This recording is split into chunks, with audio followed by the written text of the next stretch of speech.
The chateau into which my valet had ventured to make forcible entrance rather than permit me in my desperately wounded condition to pass a night in the open air was one of those piles of commingled gloom and grandeur which have so long frowned among the Apennines, not less in fact than in the fancy of Mrs. Radcliffe.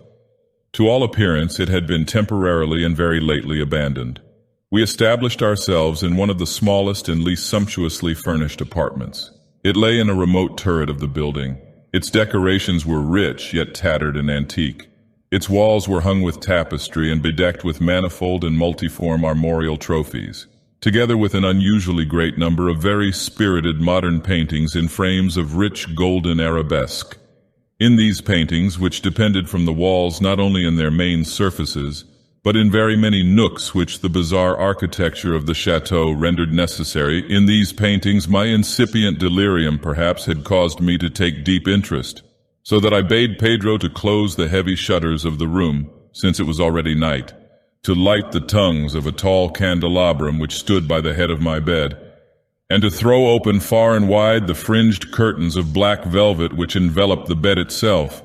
I wished all this done that I might resign myself, if not to sleep, at least alternately to the contemplation of these pictures and the perusal of a small volume which had been found upon the pillow, and which purported to criticize and describe them. Long, long I read, and devotedly I gazed. Rapidly and gloriously the hours flew by, and the deep midnight came. The position of the candelabrum displeased me, and outreaching my hand with difficulty rather than disturb my slumbering valet, I placed it so as to throw its rays more fully upon the book. But the action produced an effect altogether unanticipated. The rays of the numerous candles, for there were many, now fell within a niche of the room which had hitherto been thrown into deep shade by one of the bedposts. I thus saw in vivid light a picture all unnoticed before. It was the portrait of a young girl just ripening into womanhood. I glanced at the painting hurriedly and then closed my eyes. Why I did this was not at first apparent even to my own perception, but while my lids remained thus shut, I ran over in my mind my reason for so shutting them. It was an impulsive movement to gain time for thought, to make sure that my vision had not deceived me, to calm and subdue my fancy for a more sober and more certain gaze. In a very few moments I again looked fixedly at the painting. That I now saw aright I could not and would not doubt. For the first flashing of the candles upon that canvas had seemed to dissipate the dreamy stupor which was stealing over my senses and to startle me at once into waking life. The portrait, I have already said, was that of a young girl. It was a mere head and shoulders, done in what is technically termed a vignette manner, much in the style of the favorite heads of Sully. The arms, the bosom, and even the ends of the radiant hair melted imperceptibly into the vague yet deep shadow which formed the background of the whole. The frame was oval, richly gilded and filigreed in Moresque.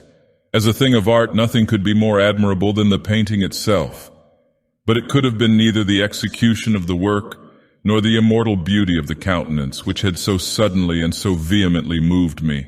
Least of all could it have been that my fancy, shaken from its half-slumber, had mistaken the head for that of a living person.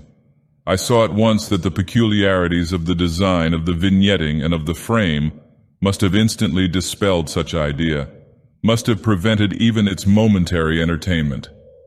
Thinking earnestly upon these points, I remained for an hour perhaps, half sitting, half reclining, with my vision riveted upon the portrait.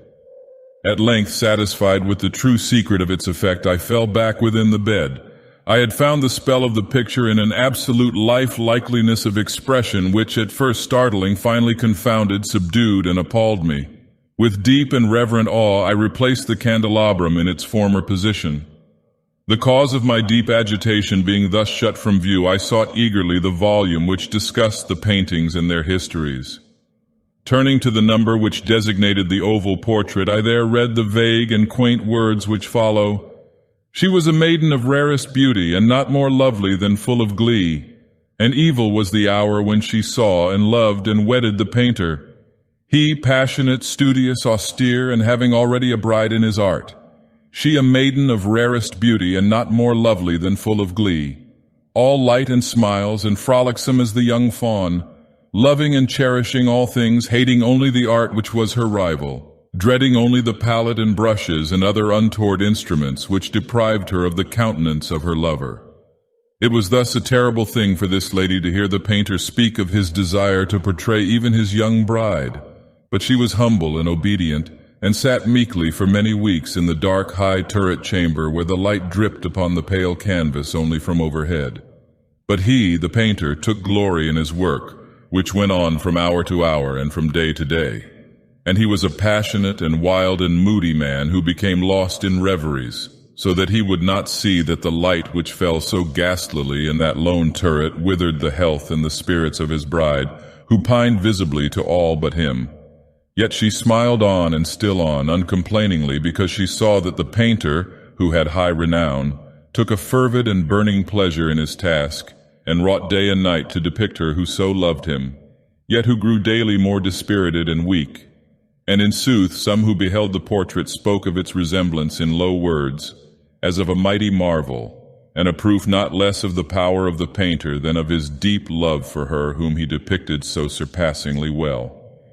But at length, as the labor drew nearer to its conclusion, there were admitted none into the turret, for the painter had grown wild with the ardor of his work, and turned his eyes from the canvas rarely, even to regard the countenance of his wife.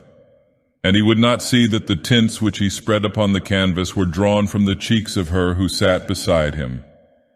And when many weeks had passed, and but little remained to do, save one brush upon the mouth and one tint upon the eye, the spirit of the lady again flickered up as the flame within the socket of the lamp. And then the brush was given, and then the tint was placed. And for one moment the painter stood entranced before the work which he had wrought. But in the next, while he yet gazed, he grew tremulous and very pallid and aghast, and crying with a loud voice, "This is indeed life itself," turned suddenly to regard his beloved. She was dead!